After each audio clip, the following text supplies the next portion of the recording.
Todos são bem-vindos, todas são bem-vindas. Esse é o momento da nossa reunião doutrinária e nós, a Casa de Batuíra, realiza um trabalho assistencial de relevo. Nós temos um compromisso com 80 famílias que vivem abaixo da linha da miséria. Então, a página se intitula Muito da Vida, a lição número 76, do livro Mais Luz, Chico Xavier é um médium, espírita Batuíra. E diz assim: não estamos em estradas de rosas, pavimentada de absoluta harmonia. No entanto, detemos conosco os tesouros do trabalho e da esperança. E isso é muito da vida, o amparo do Senhor. Vamos à nossa prece. Senhor Jesus, divino amigo, estamos no momento da nossa reunião doutrinária, por isso te rogamos que abençoe o nosso Célio, na cidade de Marataízes, no Espírito Santo, que ele possa trazer para nós a mensagem de consolo, de orientação, de esclarecimento.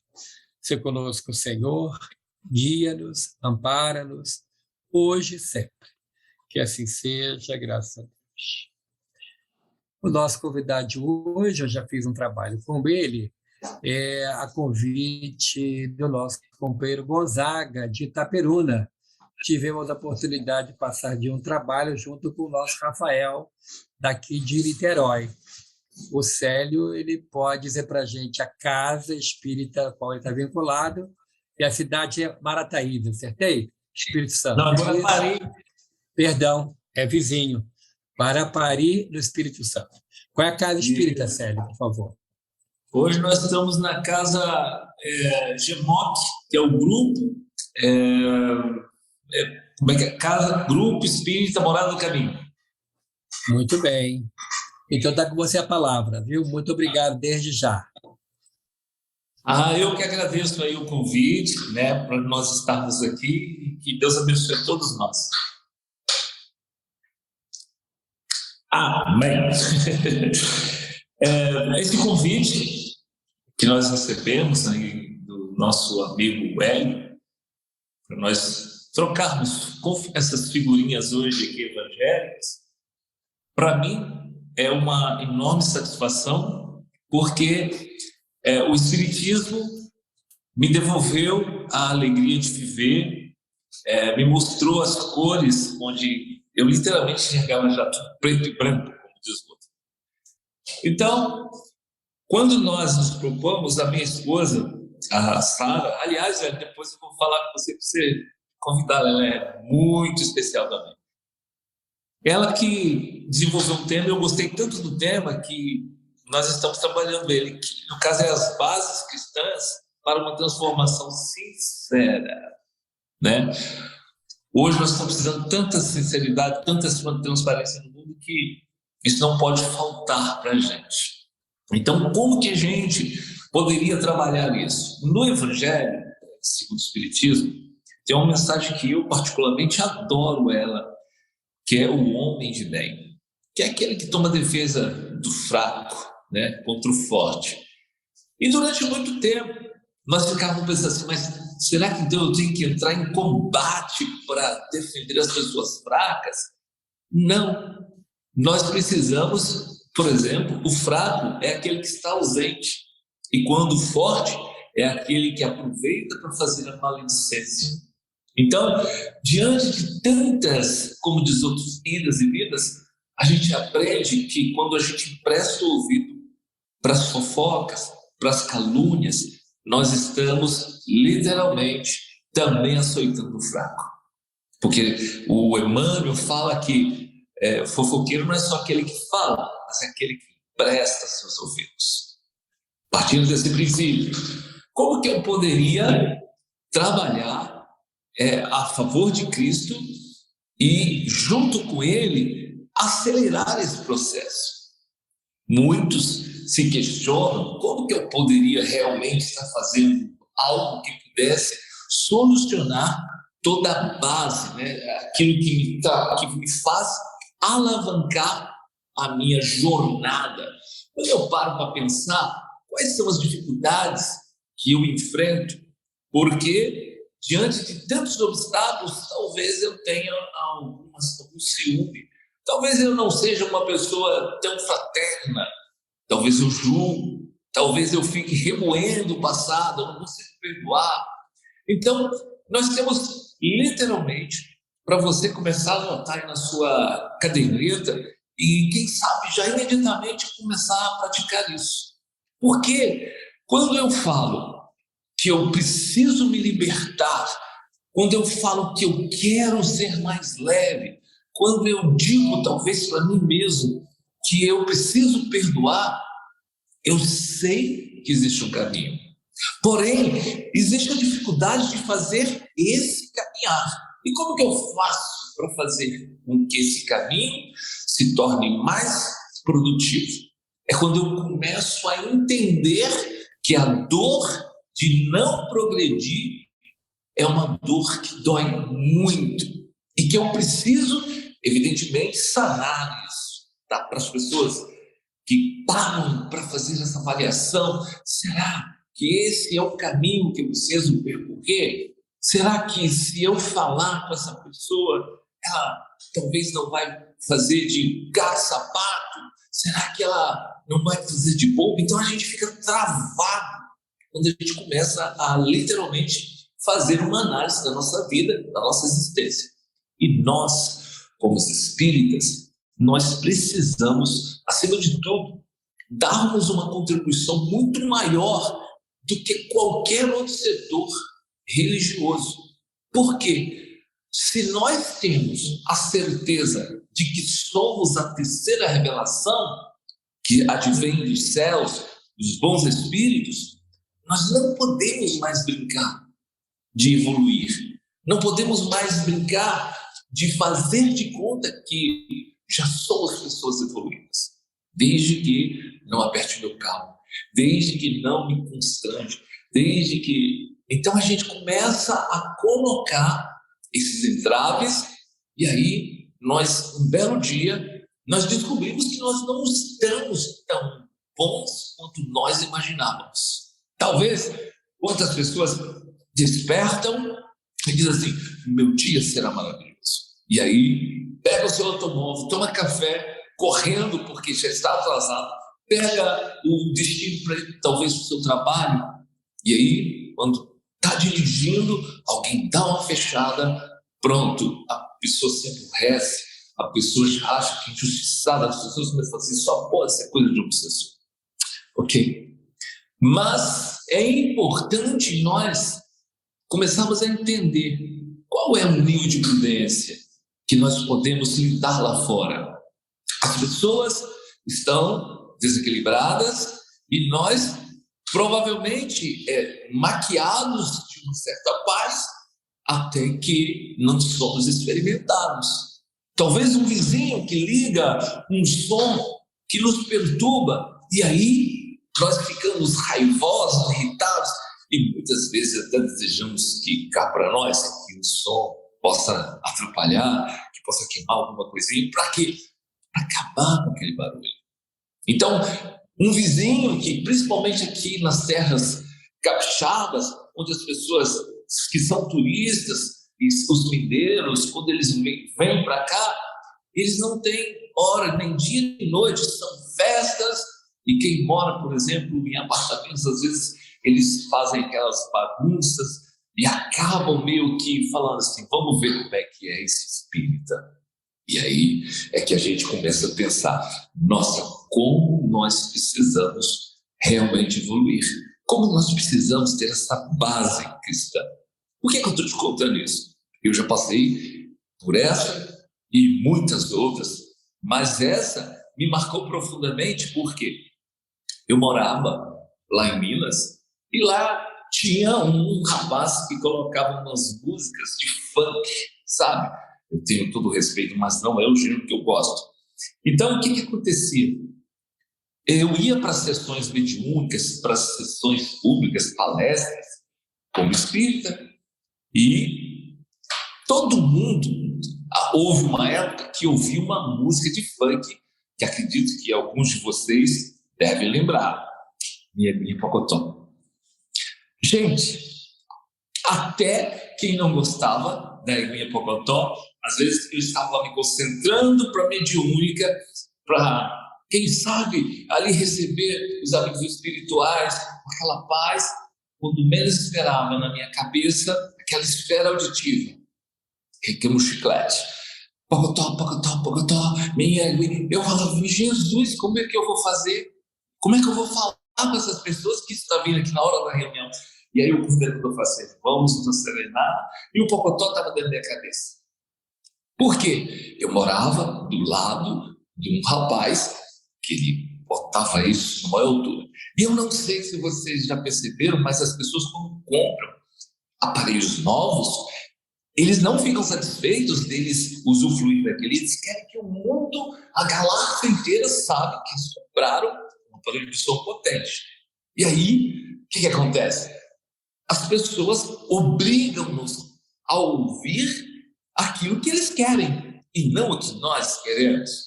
Então eu passei por um dilema. Além desse rapaz, ele gostar de funk, cá para nós, ele se envolvia com coisas de drogas ilícitas. Ele era chefe praticamente do tráfico. E o que acontecia?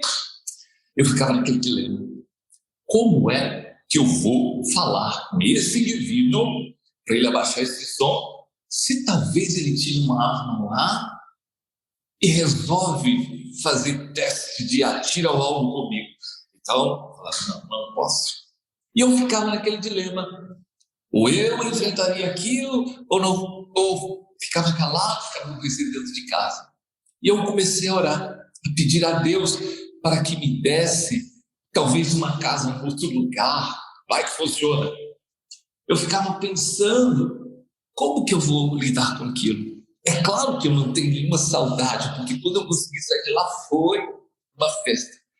Não o lugar, mas pela questão desse episódio. Mas olha só, eu orei tanto para Deus, que eu acho que Deus falou assim, manda logo uma inspiração para esse rapaz, para ele não parar, senão ele não vai parar de ficar pedindo. Até que um belo dia, no correio, eu recebi um CD. Eu não sei se vocês conhecem, eu gosto muito da Enya. Nossa, eu amo ouvir Enya. Quem não sabe, coloca aí ENYA, ou seja, ouvir as músicas da Enya. Você vai entender logo o que eu estou falando. Então eu recebi de presente de uma amiga uma cópia de um CD pelo correio.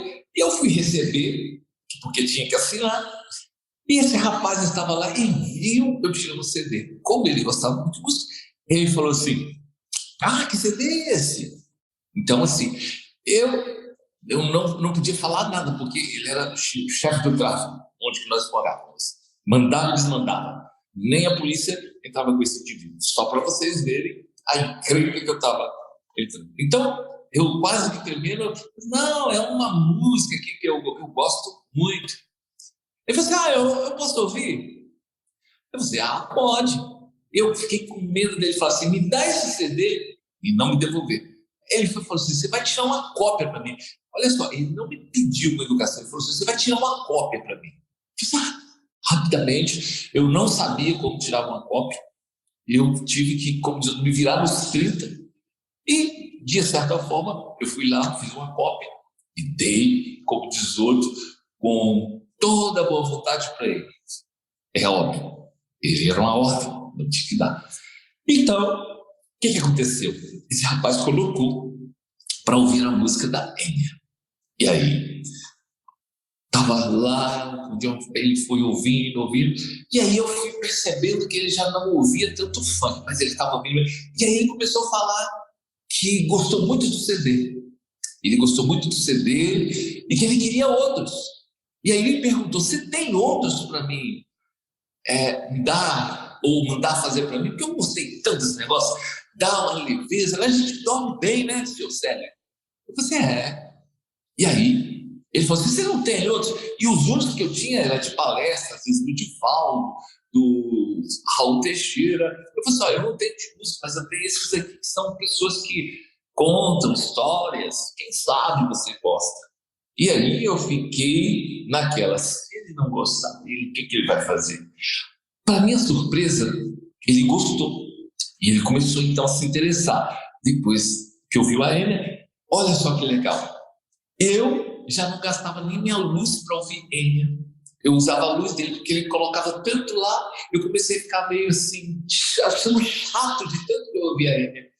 Aí, ele então se interessou, queria saber mais, começou a se aproximar. E eu comecei a ficar apertado, porque assim, as pessoas vão achar, daqui a pouco a polícia vai vir aqui, achar que eu também faço parte. E o que aconteceu? Resumindo, esse rapaz se interessou, e um belo dia ele foi e me pediu se eu tinha mais alguma coisa daqueles homens que falavam aquelas coisas, e ele se interessou. Então eu comecei então, a dar livros, evangelho, comecei a dar livros dos Espíritos, e ele devorou aquilo. Assim, literalmente. O que aconteceu? Ele decidiu então mudar do bairro, mudou para uma outra cidade. Ele, acredito em vocês, a leitura dos livros fizeram com que ele buscasse. Ele conseguiu largar essa vida de bandidagem, de tráfico, e então se enveredou no Espiritismo. Pouco tempo depois de todo esse episódio, um belo dia o encontrei, e ele me falava que havia conseguido achar uma casa espírita em outro lugar, e ele me enviou uma carta, me contando isso. Até pouco tempo eu tinha essa carta. É tão emocionante, porque ele me mandou, inclusive, fotos de cestas que ele ajudava a dar. Então, assim, ele tinha muito dinheiro pelo tráfico, então ele queria usar esse dinheiro para ajudar as pessoas. E foi feita uma conversão.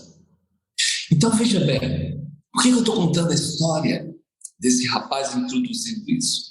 Porque esse rapaz que veio lá daquele mundo obscuro, ele conseguiu obter respostas que nós, os espíritas, temos todos os dias, mas que não valorizamos tanto quanto esse rapaz, que teve sede de conhecimento, teve, como diz o outro, teve fome, e foi atrás, e se tornou um dos espíritos mais atuantes.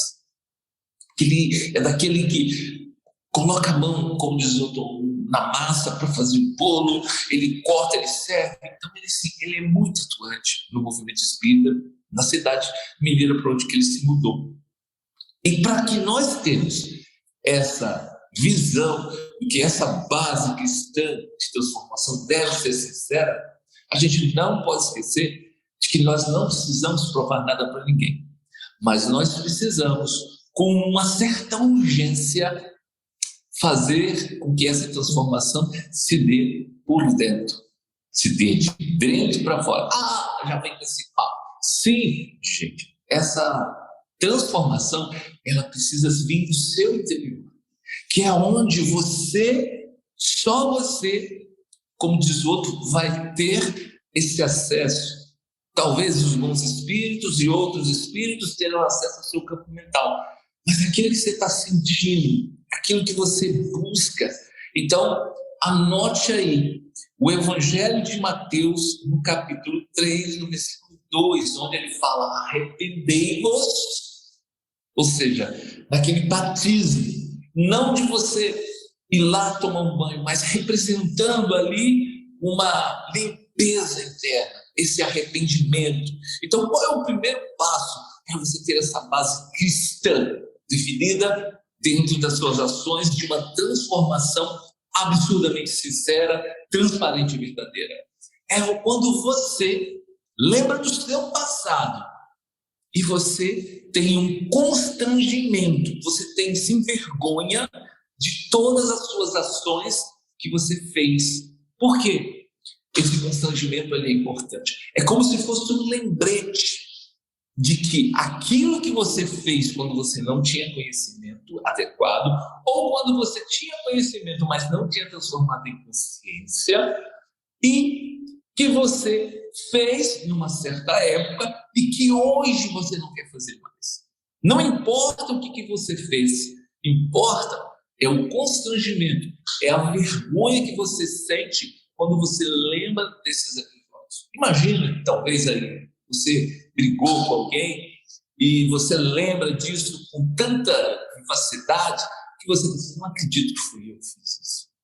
Então, Esse constrangimento, por incrível que pareça, é a chave, é o primeiro degrau para você trabalhar isso.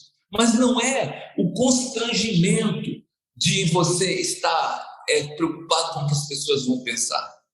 É o constrangimento íntimo. É aquele constrangimento com o seu verdadeiro eu, quando você mesmo entende assim, nossa, eu errei, eu vacilei, eu não deveria ter feito isso. Então é esse constrangimento. É quando você lembra e literalmente você entende que você precisa sim ter esse constrangimento. Por quê? É esse constrangimento que faz você trabalhar. É esse constrangimento que faz você literalmente entender a necessidade de você acelerar os seus passos.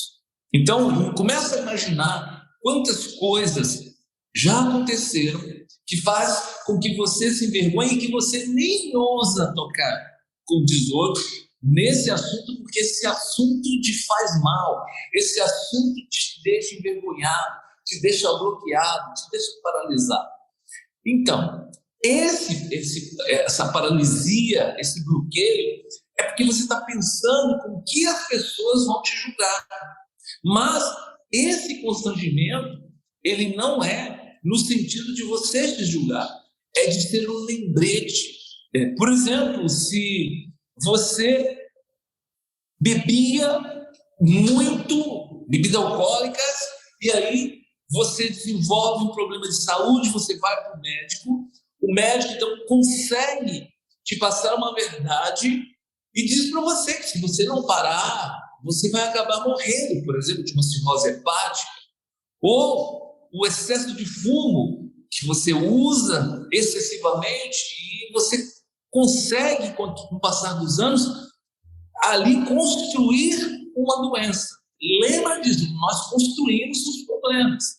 Então, você, num processo de consciência, quando você tem a tomada da consciência, quando você consegue se libertar do vício, o que acontece? Você pensa assim, nossa, como que eu fui capaz? Por que eu permiti isso? Então você fica naquela... E aí vem o segundo passo, que é muito interessante, que é aquela inquietação para a gente corrigir. E você vai encontrar isso em Efésios, no capítulo 3, ou no capítulo 4, e no versículo 32, quando fala, antes que o sol se ponha, ou seja, antes que o sol se ponha sobre a vossa ira, ou seja, não deixar que esses momentos de tristeza, de mágoa, de falta de perdão, atrapalhem o seu processo.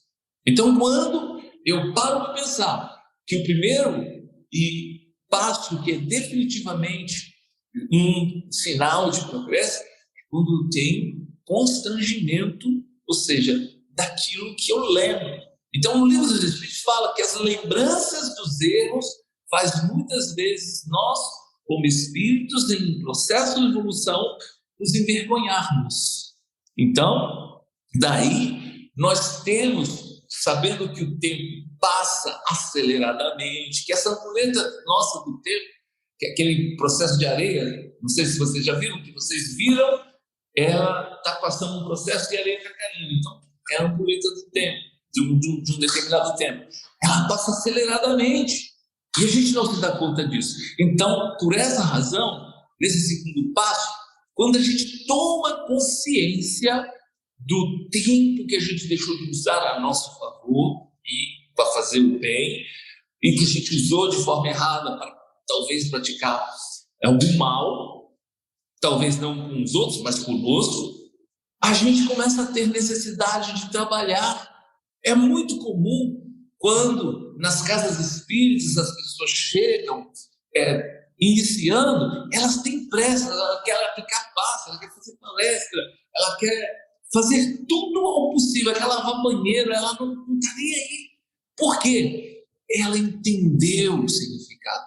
O problema é que quando nós ficamos inquietos, apressados, a gente acaba meio que desorganizadamente fazendo coisas, e essas coisas só atrapalham nossa evolução.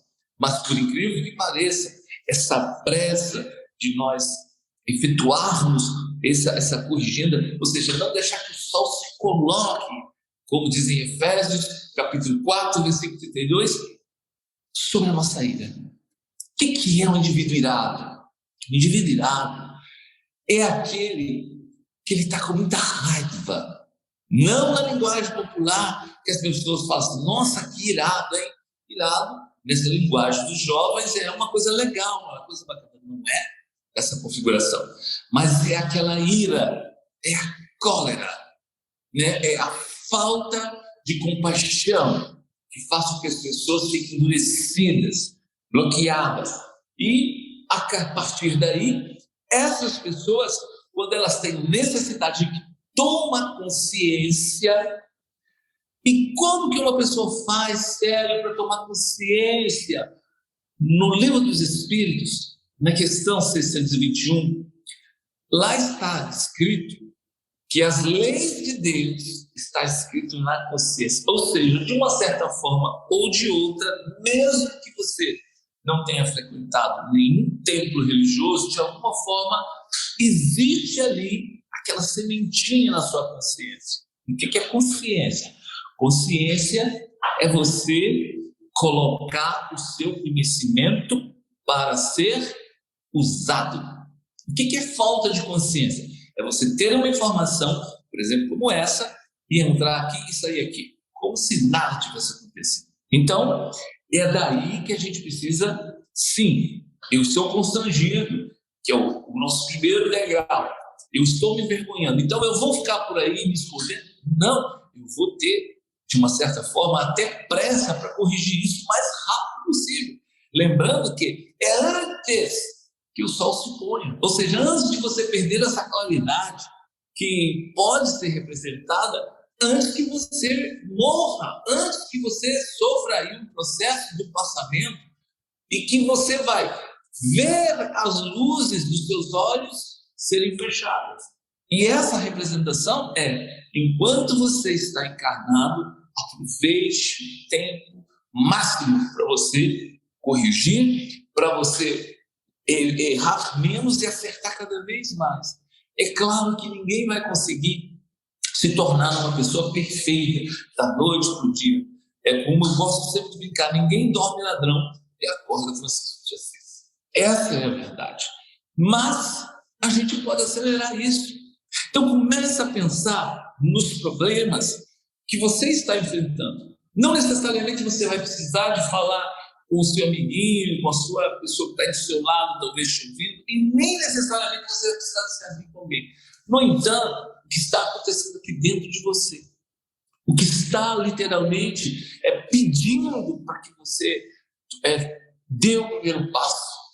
Suponhamos que você está magoado profundamente com uma pessoa e que talvez você tenha até razão. No entanto, seu coração, a sua consciência, minha irmã, meu irmão, pede para você rever. Porque talvez essa mágoa não é algo que você precisa carregar e que você está carregando por escolha. É você querer a cura, mas você continuar carregando a doença com o seu comportamento, com os seus hábitos. Uma pessoa que quer se curar, ela primeiro precisa entender os meios da cura. Qual é o comportamento de uma pessoa saudável? Porque não adianta quantos foram aqueles que foram curados pelo Mestre. E quantos voltaram para agradecer? Então é importante nós fazermos essa avaliação. Já que eu estou sentindo que meu coração está constrangido e que minha mente tem pressa para acertar, eu preciso então não parar. Eu preciso endireitar o caminho. Eu preciso escutar meu coração. E que muitas vezes vai ter essas esferas auditivas que é a voz da nossa consciência. E essas esferas auditivas podem ser o seu anjo da guarda, pode ser um espírito familiar, se você tiver uma utilidade mais ostensiva, te orientando para que você vá lá, converse, dialogue, negocie. E o que é negociar? Talvez você está passando pelo processo ao inverso. Não é você que precisa perdoar, é você que precisa do perdão. E como que você faz para você, então, chegar perto dessa pessoa e conquistar essa pessoa? Você precisa ter bases cristãs de uma transformação sincera, transparente, verdadeira.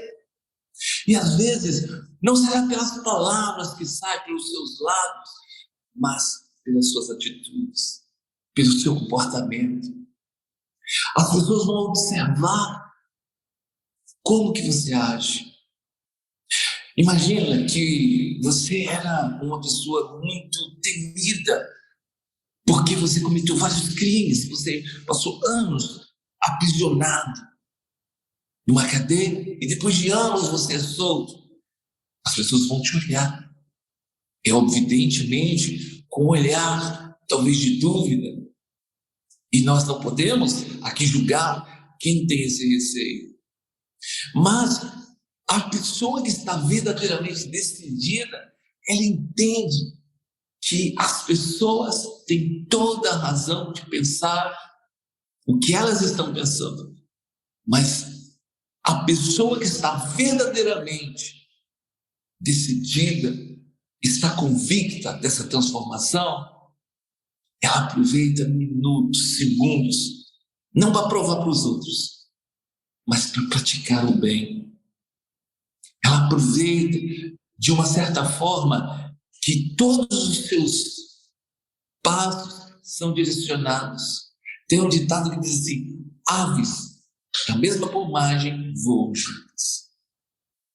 Isso quer dizer que pessoas, quando estão verdadeiramente arrependidas, verdadeiramente querem essa transformação, eles vão buscar pessoas que eles possam modelar com seu comportamento, com suas ações.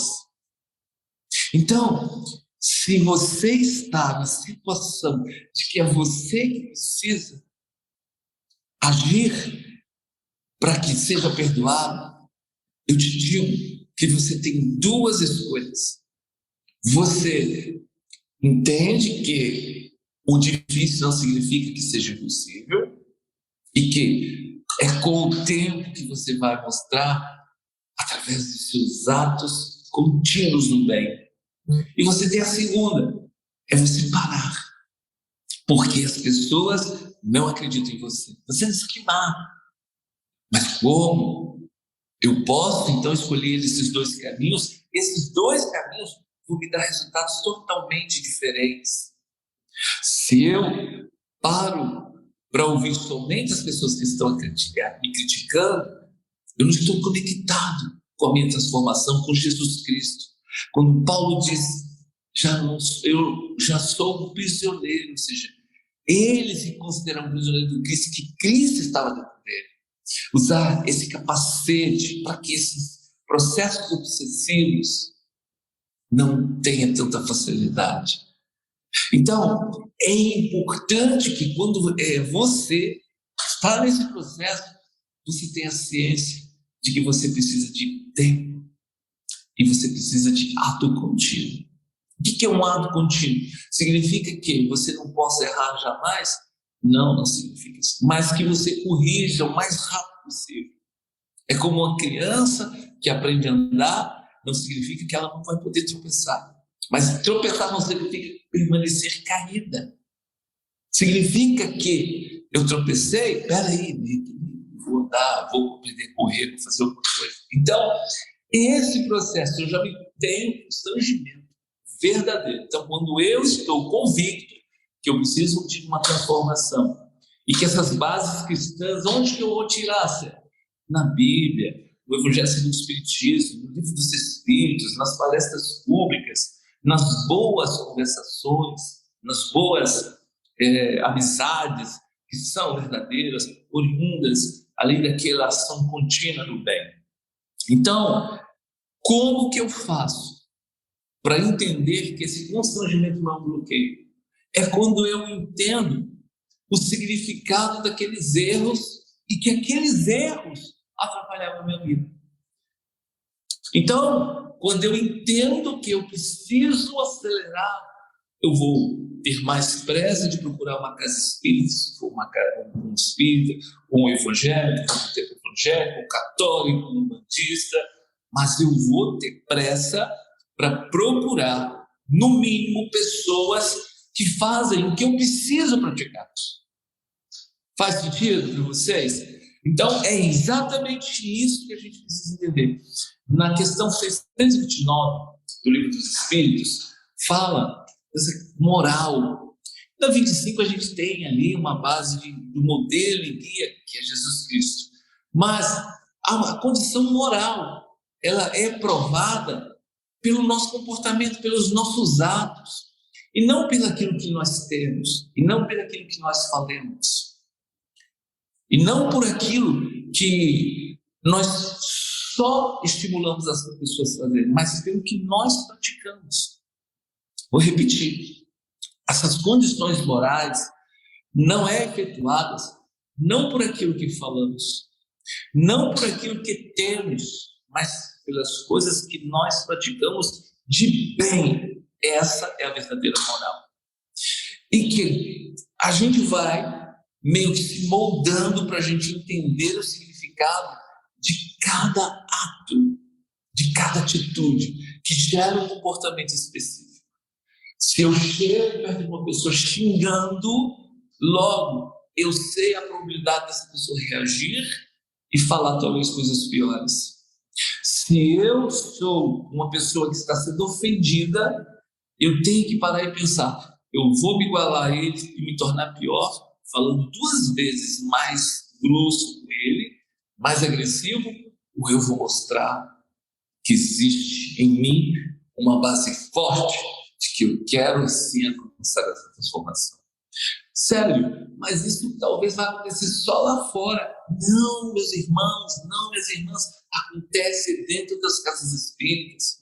Pessoas que lutam, que ficam ali se agredindo verbalmente, e que até pela energia, algumas pessoas apenas se suportam e não se amam.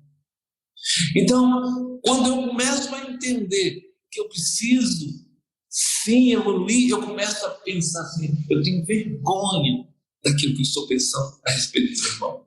Por que eu tenho vergonha? Quando eu estou com essa base cristã de entender, de colocar empatia religiosa, de me colocar no lugar, de ter a complacência, de desejar todo o bem para aquelas pessoas, mesmo que talvez as atitudes e a forma dessa pessoa pensar não seja aquela que você escolheu. Mas a gente tem que sempre pensar, antes de exigir que as pessoas me compreendam, eu tenho que entender, eu estou baseado em Cristo? É assim que a gente vai construindo algo mais salutar, algo mais sólido, onde as pessoas vão entender. Então, olha para a sua dor e não procure acusar as pessoas que te feriram. Procure o antídoto, procure ali um medicamento. E esse processo, ele acelera a amenização da sua dor. Talvez uma ferida que está exposta, quando você procura o remédio. Porque imagina, enquanto você está procurando quem te feriu, a ferida está exposta. Quantas vezes nós nos colocamos na condição de feridos, mas procurando aqueles que nos feriram. E esquecemos que a nossa ferida está exposta, que pode haver mais complicações. É claro que nós estamos falando aqui de uma forma metafórica, mas usando isso no seu processo, veja como estão os seus relacionamentos, na sua casa, na sua família. Você quer ser compreendido? Você tem compreendido? Talvez você exija o perdão, que você errou feio, mas você seria capaz de perdoar a outra pessoa se ela tivesse errado, talvez o mesmo erro? Talvez você critica sua esposa ou seu esposo, os seus filhos, que eles talvez não te ajudem em nada, mas será que você está tendo humildade de ir lá e comunicar essa necessidade de ajuda? Você está sendo humilde para dizer, olha, eu preciso de ajuda? Então, a gente tem que pensar nisso. Quando nós podemos passar para o terceiro processo? Já que eu estou constrangido, eu me envergonho dos meus atos, do meu passado, tem até o ditado, do meu passado me condenar, Jesus. Então, eu começo, a ter esse constrangimento. Eu fico envergonhado dos meus atos. E eu tenho pressa, obviamente, como segundo degrau, de praticar tudo bem. O terceiro, meus irmãos, minhas irmãs, é você ter o ato contínuo, persistência, e ter, ou seja, a consciência de aceitar que dói menos. As pessoas sim vão te julgar. As pessoas sim vão desconfiar. Mas se você tem esse propósito firme, definido, você vai perceber que você está com um compromisso com Cristo. As pessoas que te julgam, eles não entenderam o significado da evolução. Eu escutei de um amigo que quem julga não ajuda, e quem ajuda não tem tempo de julgar. Então, mas é importante você ter essa ciência do seu lado, de não ficar com mimimi, não ficar choramingando as pitangas por aí, e sim fazer todo o bem que você pode. Ajudar as pessoas que necessariamente têm, ou seja, urgência, precisão. Então, se você pode ajudar uma pessoa de rua a dar um alimento, você vai dar, não vai ficar questionando essa pessoa. Quantas vezes as pessoas falam assim, eu não vou dar porque vai usar droga? O problema é dele. Se a pessoa está te pedindo para comer, vai lá, dê a comida. Se alguém na casa espírita te chama para você aplicar um passe, não arrume uma desculpa para você falar assim, não, eu não posso. Entenda, essa pessoa vê em você uma pessoa equilibrada para estender as mãos sobre a cabeça dele.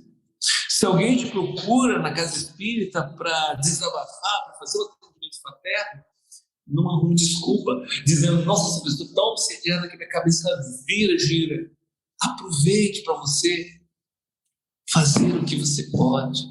Talvez, quando você está negando de fazer um atendimento fraterno, é porque você não tem paciência de ouvir. Se você não tem paciência de ouvir, ai, Jesus, como serão as palestras? Quem não tem paciência de ouvir, não gosta de ler, e aí vive, como diz outro, faz de conta que eu entendi, faz de conta que eu aprendi, e quando é experimentado, a pessoa sempre pensa assim, nossa, ele estava no mesmo dia, ele leu o mesmo livro, mas mesmo assim, é porque ele não absorveu, porque ele não entendeu, ele não deixou se assimilar. Entende isso? Então, gente, todo bem, ou seja, essa inspiração, ou seja, em Pedro, na primeira epístola de Pedro, que ele tem, no capítulo 3 e no versículo 11, ele diz, afastai do mal. Afastai do mal. Então, quando eu falo assim, eu vou me afastar dos erros, eu estou me afastando da minha versão velha, assim como o apóstolo Paulo falava, deixai o homem novo renascer, deixai. Então eu preciso entender que minha versão nova não é condizente, não é compatível com os atos de pessoas equivocadas. Se você, minha irmã, meu irmão, quer verdadeiramente evoluir, você tem que entender. Se você teve problema com algo, isso são só exemplos. Não será dentro do bar que você vai vencer esse vício com mais facilidade. Se você tem problema com drogas, não será, ou seja, nos becos onde as pessoas distribuem, que você vai conseguir. Você, não, eu sou forte. Não é, irmã. Não é, irmã. Então você precisa procurar o quê? Lugares que faz tudo ao contrário. Ou seja, o contrário do mal é nós ajudarmos as pessoas. É nós praticarmos esse bem. Então, quando isso vai ser importante, é quando você tem consciência. Você está ali envergonhado, você tem pressa, e você sabe que todo o bem que você vai praticar, ainda assim, você vai encontrar pessoas que vão apontar o dedo na sua cara, pessoas que vão falar mal de você. Até no movimento espírita existe o tal do hater. É aquele indivíduo que fica, como diz outro, te perseguindo. Se você fala alguma coisa, ele vai lá e corta um pedaço da sua palestra e dissemina aquilo lá, como se você tivesse falado alguma coisa absurda. Então, gente, até no meio espírita vão sim existir pessoas que queiram nos atrapalhar. Mas quando nós estamos conectados ao Cristo, tudo vai ficar mais fácil. Por quê? Porque Cristo fala, meu jugo é leve. Então, olha só, é importante que quando você entende disso, você começa a entender que ele não vai apontar na sua cara todos os seus erros. Ele vai falar para você ser bem-vindo, já que você agora entendeu. Vamos praticar tudo o bem possível. Gente, já nós estamos chegando aqui, faltamos 2 minutinhos para dar 19 horas aqui no relógio, 19 horas e 50 minutos, é o tempo que o Hélio me passou. Eu quero deixar essa mensagem para vocês. Esqueça talvez tudo que eu disse até agora, se não for de proveito, mas sabe aquela coisinha que está lá dentro do seu coração pedindo para você fazer? Faça. Se o seu coração está pedindo para ligar com uma pessoa que você já tem vários anos que você não fala com ela, por alguma desavença, se você tem uma dívida com alguém que você correu dela e você não tem condição de pagar, mas aproveita, esse é o momento. Talvez não para você pagar uma dívida inteira, mas você propor a essa pessoa como que você pode restituir a ela o prejuízo que você a deu, como que você pode ajudar talvez uma pessoa que esteja precisando, que você prejudicou, que você tem certeza que você prejudicou. Ou acima de tudo, se você não tem nenhum inimigo que você lembra de orar para as pessoas que estão aprisionadas, lembra de orar para as pessoas que estão hospitalizadas, lembra de lembrar de você. Antes de dormir, converse com Cristo, porque é Ele que vem a teu encontro.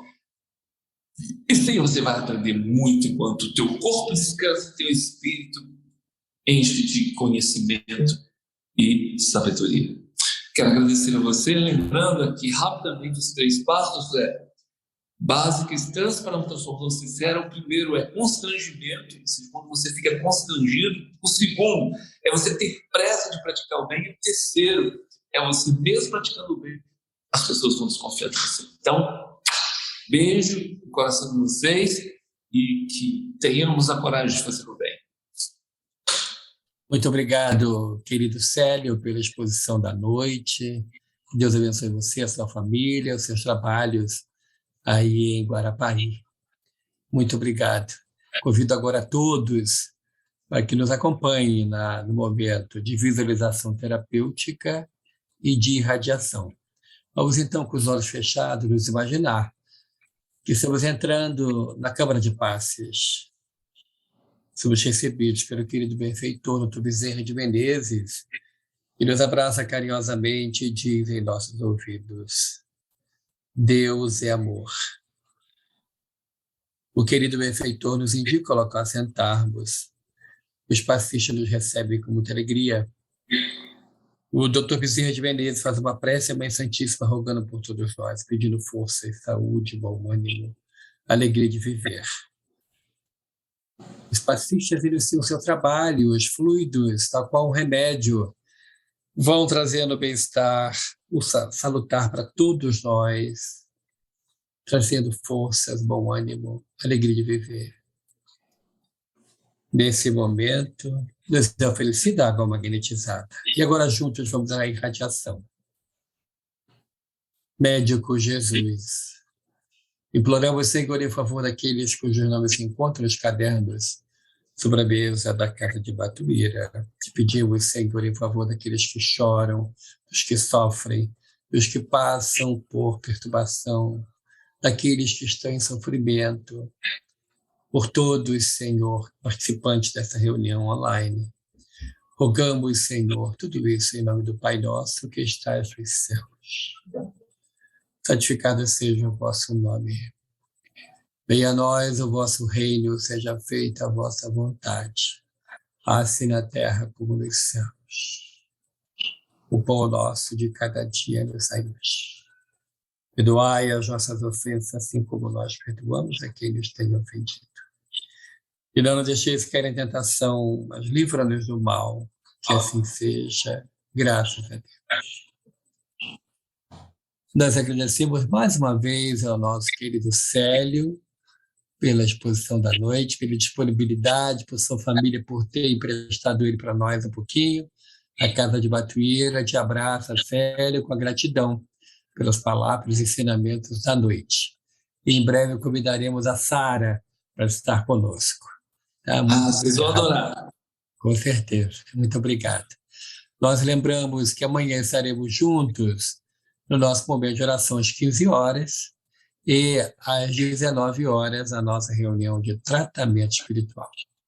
A todos nós agradecemos e rogamos a Deus que nos abençoe com muita força, com muita paz e com muita luz. Fiquem em paz, muito obrigado, fiquem com Deus.